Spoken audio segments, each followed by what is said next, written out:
Hey guys, so it's been a little bit. I know I've been really bad with getting in touch, and yes, I know one of my eyes is different, and I'll get to that in a minute. And I know half of you probably didn't even notice it, and now that's all you're going to be able to stare at, so you're welcome. Um, so November 13th of last year is when we went vegan, and I've been trying to keep up and get these videos going for you, and I had a few questions, so I'm going to get to those as well because it's so much easier to just answer them because there were some that were kind of along the same lines, and instead of just emailing back to answer them here, but I do email back as fast and as much as I can.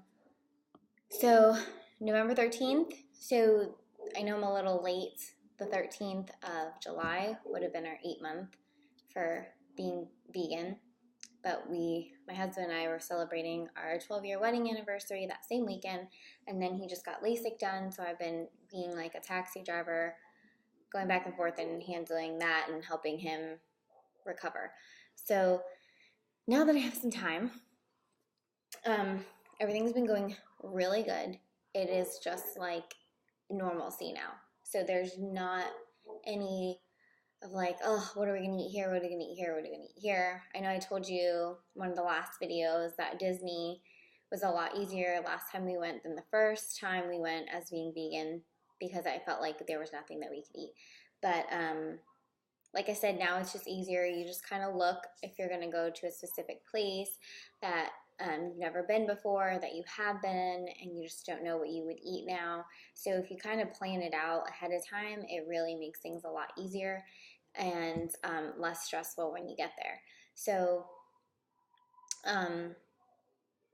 yeah, grocery store shopping is just like, before I was vegan. It's super easy, super quick. I already know. And because most of the stuff that I try to eat is natural, there's no other ingredient in it, so that's fine. But speaking of that, I'm going to also upload my pictures from this 8th month. And as usual, I'm always on my cycle because I happened to be on my cycle when we started. So whenever I do my pictures, I'm 3 to 5 pounds heavier and bloated, but again, not as bad as when I wasn't vegan. Like, it has helped my cycle tremendously.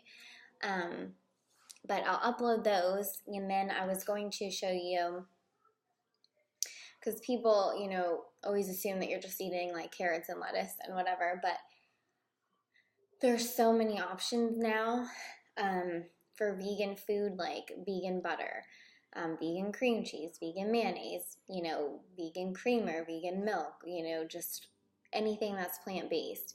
But it's really easy to fall into the normalcy of having things prepared for you and them not being completely wholesome. Even though they are plant-based, they still can contain some stuff like a lot of sugar and other things. And because we were so busy, we did kind of fall into that.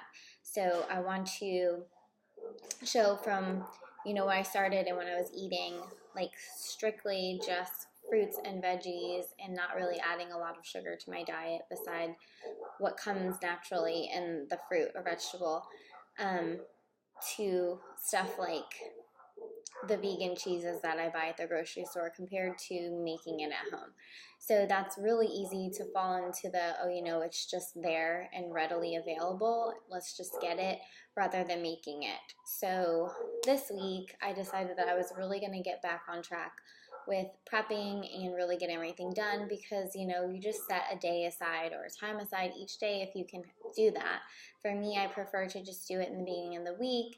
And, because it is natural stuff, it doesn't last long. It doesn't have a very long fridge life, but most of it's gone, and then I can just set another day aside and to do it. So I told myself that I was going to start making our own cheeses again and butters again. And it tastes better, and it's healthier, and it doesn't include a lot of the stuff. So it is easy to just get that stuff that is there and available to you and, kind of get off on a unhealthier lifestyle. So what we're also doing is trying to go more towards the raw foodist type. So I'm not getting rid of my coffee because I just can't, or my hot tea. Like, that's not happening. So sorry, but that's just me. I enjoy it, but I am trying to drink it more black. So the other day I just put some agave syrup in there rather than like an artificial sweetener or, you know, sweet leaf or whatever. That it comes from a plant, but still it's just processed. So I'm trying to just wean myself off.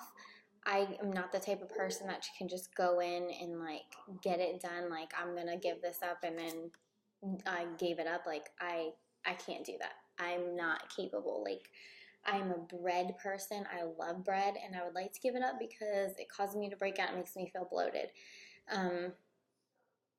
But I just can't quit like out of the gate. I have to wean myself off. So rather than having like 2 pieces of toast every single day, I have 1 piece. And like I don't just get regular bread. I do get like sprouted grain bread, which is a lot better, but still I'm trying to like cut that out a little. And I do buy the plant milk creamers, and some of them only have like 2 grams of sugar, but that's just sugar that doesn't need to be added if I can deal without. So this morning I actually had it without, and I've been weaning myself. I slowly put less and less in my coffee, and so it changes. But yesterday we ate completely raw. Everything was like a raw vegetable. We didn't cook anything. We didn't heat anything up. And that was from breakfast to dinner. Raw snacking is super easy because you can just get raw almonds or raw cashews or any kind of raw seed or nuts. And fruit is raw in the raw anyways, so those are easy snackable. But I made a carrot soup yesterday that was really good, and it was raw. And I made a kale salad. Sorry, I just chopped up a whole bunch of kale, and that recipe's super easy. I'll post that later.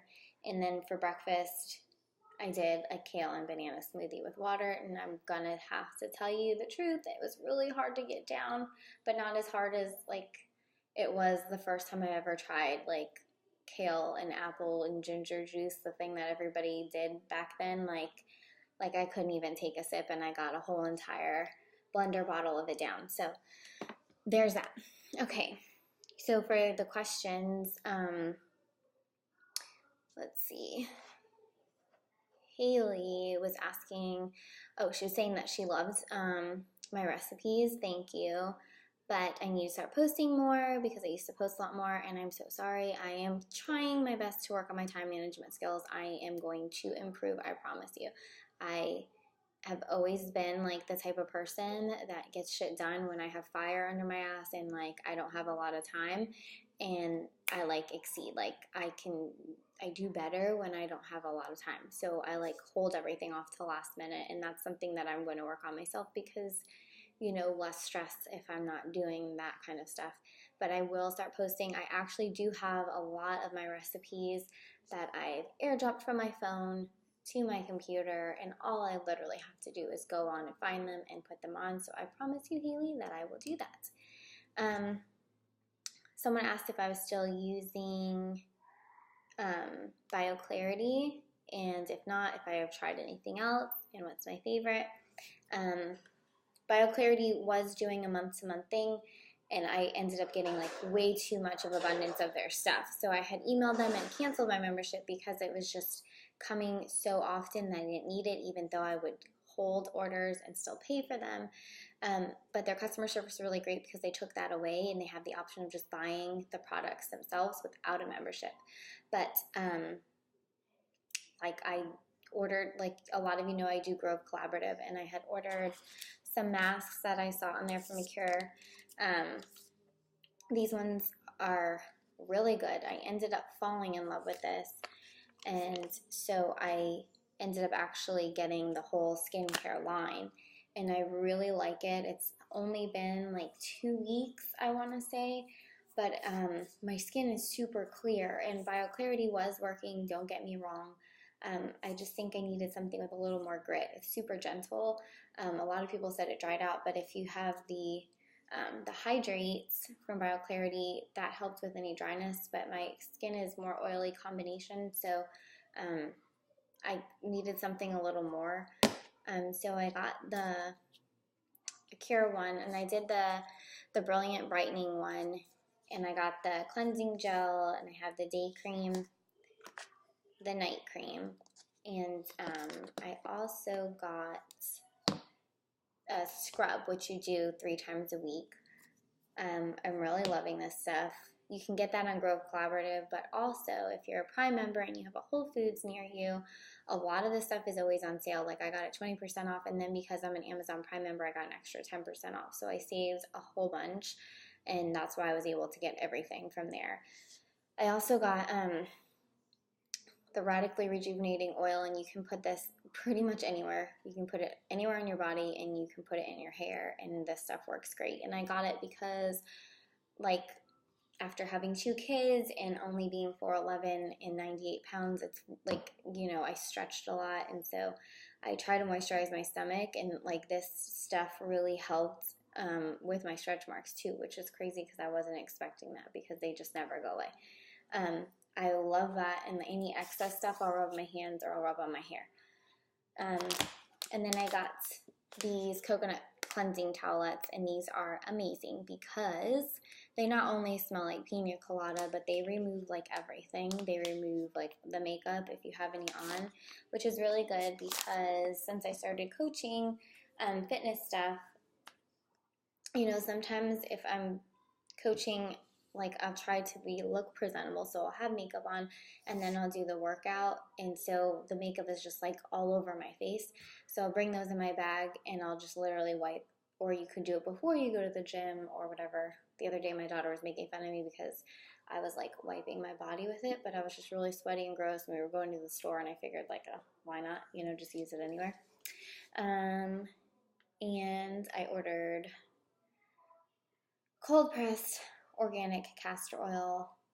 I got that off of Amazon, and it came with a little thing for your lashes and your eyebrows because my eyelashes, I want them to be thicker and longer like every woman wants, and my eyebrows were really scarce over here, so it has worked. It's only been a week, so I'm not going to say like this is like the holy grail or anything, but my eyebrows are a little bit thicker. Like you can actually see they're there. I don't have anything on them. And then one of the other questions is saying, if I do use makeup, what do I use? So let's go to this eye. I normally don't wear a lot of makeup just because when I do wear makeup, I want people to be like, oh, she looks great. She can clean up nice. I don't want people to like be like, oh, when I don't have makeup on. So I try not to wear it all the time. So I use Kat Von D because I love her. Like I love tattoos. And when I found out that she had vegan and cruelty-free products, that's who I went to. I'm not positive, and I'm pretty sure, though, they're not completely 100% natural. I think there is some stuff in there. But 100% pure does, and 100% natural products, and I do want to try them out. But for now, this is what I've been using the last few months. It doesn't look like there's anything there because I try not to put the foundation on. But it's the Lock-It foundation and the powder. And then I also got a mist that you just put over once you're done with your makeup and stuff. But I literally use like my moisturizer and put like a half a size pea amount in there on my finger, and then I'll just squirt like a quarter size pea amount, and I'll rub it together and rub it on. I don't use any brushes or sponges or anything for my foundation. I just don't. And so that's what I do, and then I put the powder on, and then you can always add more if you need more coverage. I just don't. If I have like one little blemish somewhere, I'll just put a little bit of the foundation on my finger and I'll just dab it wherever the blemish is. But the majority of the day, if I just need a little pick-me-up, I literally just do this. So I didn't put mascara on just yet, but I just wanted to show you. I do a white eyeliner on the bottom inner lash lid, and then I do a black on the top, and then I just put mascara. And like even with just the mascara not even on, this eye looks a little more vibrant and brighter. So that's all I literally do. I put just the white on the lower lash, I know this is like, I've never done this before. Kudos to all you women who like sit here and do this, because I feel like I'm going to gouge my eyeball out. This is not like an easy task. And then I take the black and then I literally just put it on my upper lid on the inside, and boom, it just brightens you up. And I'm pretty sure that's not cute looking. I think that's thicker, but whatever, we'll roll with that. And then the mascara that I use is Too Faced Better Than Sex. This is vegan and it is a great mascara, and I'm almost out of it. But let's see if I can even do this. I literally just use this, or I do have Vigalash, which is a vegan and natural mascara. It is more of a natural look. It doesn't have like, it doesn't like give you like really big fierce lashes, but I do love it if I'm just gonna go for a little more natural look. But this one really gives a little bit more of a pop, and your eyes look so much brighter, and it takes like 2 seconds to do it. So that's the kind of makeup I use, and that is what I do, not on a daily, but if I just need some little pop. And if you're feeling really tired, like I'm going to be tomorrow because I teach the 5 a.m. class, this is what I will be doing at, 4 o'clock in the morning, is just adding this so I don't look like a zombie and my eyes look bright and wide and awake. So that is that. Any other new products I found? For cleaning stuff, I've just been going on Grove Collaborative and doing any of the natural vegan products there. I just got a new laundry detergent. I haven't tried, no, not detergent. I've been using 7th generation, by the way. But what did I get? I can't remember what the name of it is called. It's a fabric softener. I'll review that at a later time. But I did get this. I found this at Kroger. And I read about this, and I did not know that it was going to be anywhere in my store here in Georgia. Everything that's cool and vegan is usually in California or somewhere where I don't live. So I was happy and pleased to find this when I was walking in Kroger. Their goal is to make the carbon footprint a lot smaller, so they use mild cleansers with delicate scents, and this is made from 100% recycled plastic, so they reuse it and then you recycle it again. And I have to say, this one is the Majestic Moisture Body Wash, and it looks like lotion and it feels like lotion, but my kids are like obsessed with it. And when I wash my 5-year-old, I'm like, I need to get one for myself now. So it's amazing and you need to try it. And that is pretty much it. I think I've answered all your questions. I don't know where my little email thing went. But yeah, those are the new products I found. Again, I'll upload my pictures along with this video. I will do my best like next month on the 9-month mark to get it out there and get my pictures, just to show you the progress, just kind of eating or trying to eat 60 to 80% raw, and then sticking with eating just natural whole foods rather than just buying the stuff that's easier and more accessible. I'm going to actually put the time and effort and make it myself, and meal plan and prep, and yeah. Thank you for all of your comments and your questions, and thank you for all the other vegans out there who have given me inspiration and helped me along with this journey, and to those of you who have thanked me for helping you because you didn't know if you could do it because you're a busy mom and you worked and stuff. We make excuses after excuses after excuses. When we finally realize and get out of that cycle, it's a lot easier to actually put, it into place. So you can make excuses, but my thing is that, being vegan doesn't have to be expensive. You can buy beans and everything super cheap. It's a lot less expensive than buying a whole bunch of meat, and it's also less expensive when you make it at home. But really, is there a price on your health? I'm putting money into my health and investing in myself. So, but that is it, and this is such a super long video. I'm so sorry. I know you probably had to watch this in increments. But keep your questions coming, and I will keep up, and that way next time it's not a long video because it won't be months in between. I will talk to you later, guys, and see you around. Bye.